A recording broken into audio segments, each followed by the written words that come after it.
Sometimes, every once in a while, what you got to do is sit back, relax, and focus on what really matters.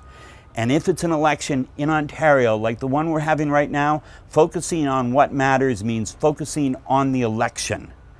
Elections are about choices, about choosing who you want to lead you, for how long, under what conditions. Choices about how we want to live, how we want to structure our society.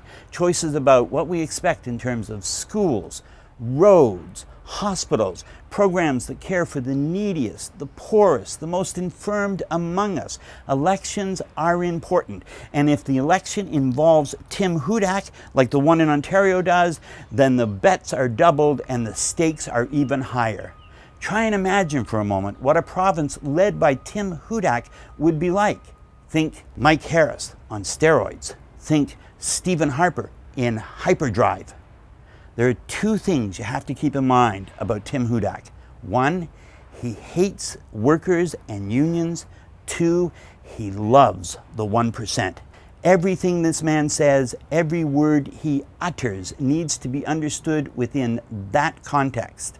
His whole right to work idea for Ontario, that rant he went on for 2 years, was all about destroying unions and driving down wages, all so that corporations could become richer and wealthy individuals could be that much more wealthy. That's what it was all about. It's part and parcel with his whole plan to eliminate the deficit while driving down taxes.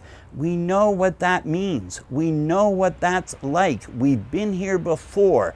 In order to do that, what you have to do is you have to find and scrap every piece of social legislation you can. You have to squeeze every individual who receives even a dime of social assistance.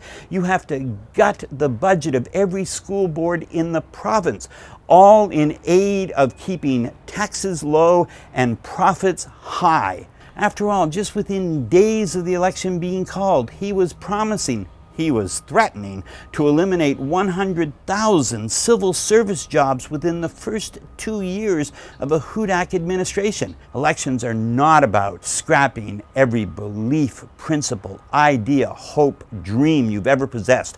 Elections are not about mortgaging your future and the future of your children to some insane economic idea that was imported from deep southern United States.